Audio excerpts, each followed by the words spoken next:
So I wanted to make a quick video on the update on the Bulletproof and the 543 valve. I just wanted to go over all the parts that we've got so far because unfortunately we won't be able to film us putting everything back together, but we will start filming, I believe it's in part 6, of us installing the chain tensioners, the chain, cam phasers, and all that.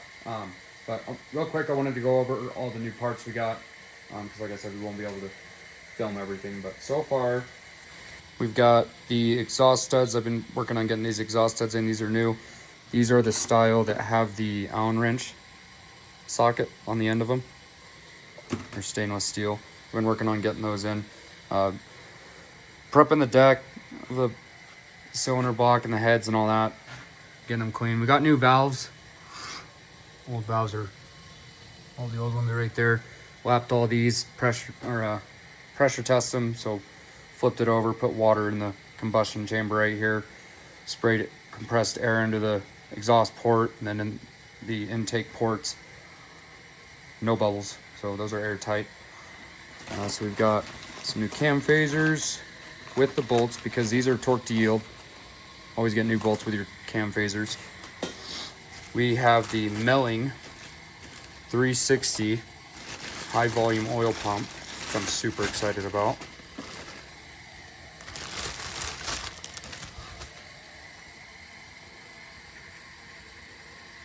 M360 HV.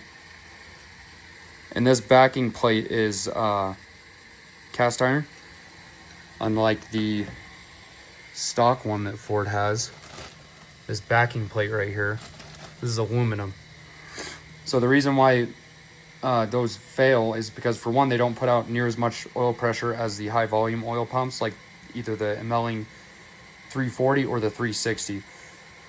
The difference between 340 and the 360, this one has a relief pressure of 80 psi, and I think don't quote me on it, but I think the Melling 340 has a 60 psi relief valve on it. But this backing plate's aluminum, so it wants to flex, especially on high RPMs and with heat especially. So it wants to flex, so that's where you're going to lose oil pressure, along with your chain tensioners, which we have the cast iron ratcheting chain tensioners, and I'll go over this more in detail of when we start putting this in. But these do not have the seals. These mate directly to the machine surface of the block.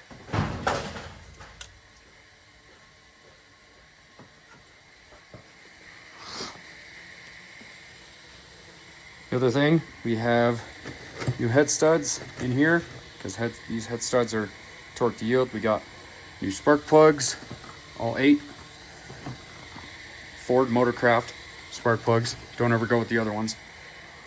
What else do we got? Oh, of course, we have the timing chain kit. We got the chains.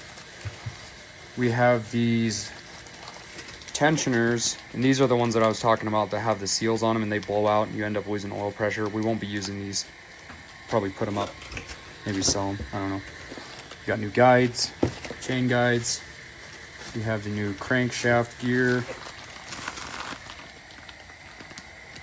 Got a new one of these. And we are still waiting on the tune for this because we're like I said before in the series, we're going to be locking out the cam phasers, so we need a tune for it. And I also have the kit, this tool kit. So this tool, and I'll go more in detail of when we're putting everything back together, but this is a really handy tool. You can get these kits on Amazon or eBay. This locks the crankshaft and top dead center. This tool is used to lock the cam phasers whenever you're tightening the bolt. And we also have the billet aluminum locking blocks, cam phaser lock blocks, whatever you want to call them. And then this, people call this the cheese wedge, but if you don't go to the near extent that we did of pretty much rebuilding this engine, this goes in between. So whenever you still have the timing cover on, you take the valve cover off, and you're able to put this tool down in here to wedge the chain so it doesn't come off the crankshaft gear on the chain. So the chain doesn't come off there, so your timing isn't off, and you use this to wedge the chain so it doesn't come off of there. That's if you're doing it. This tool is used if you're not going to be taking the timing chain off.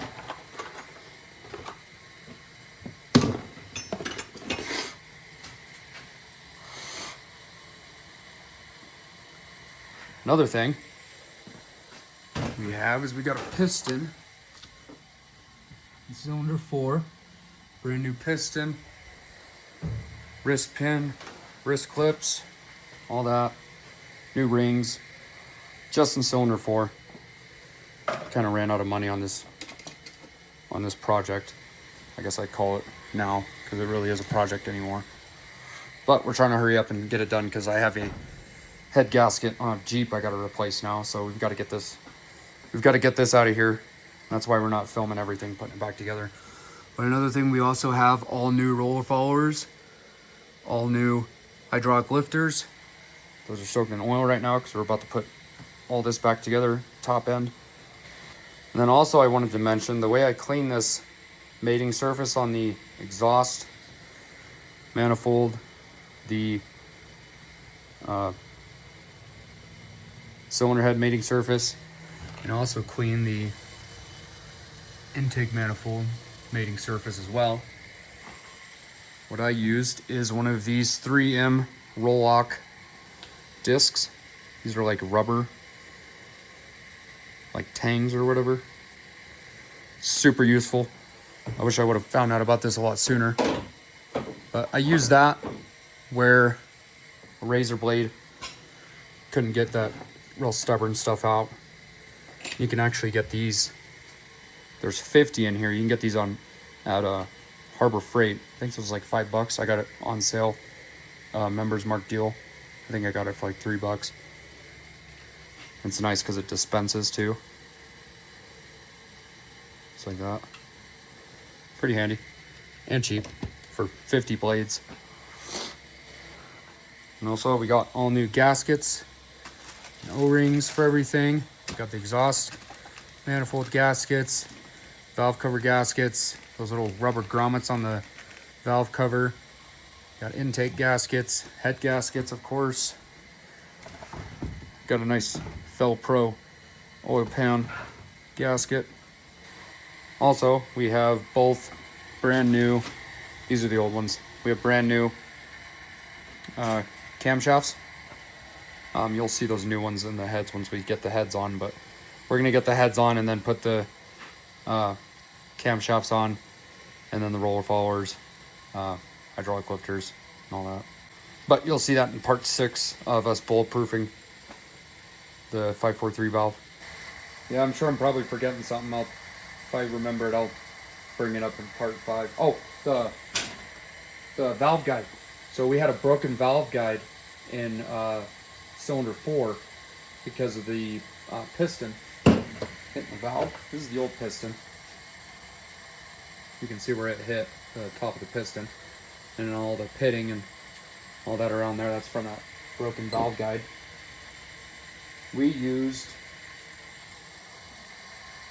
this is real beat up, but we used an old valve, and I believe this is 1/8 inch galvanized steel pipe, and then a 1/8 inch inner diameter brass fitting.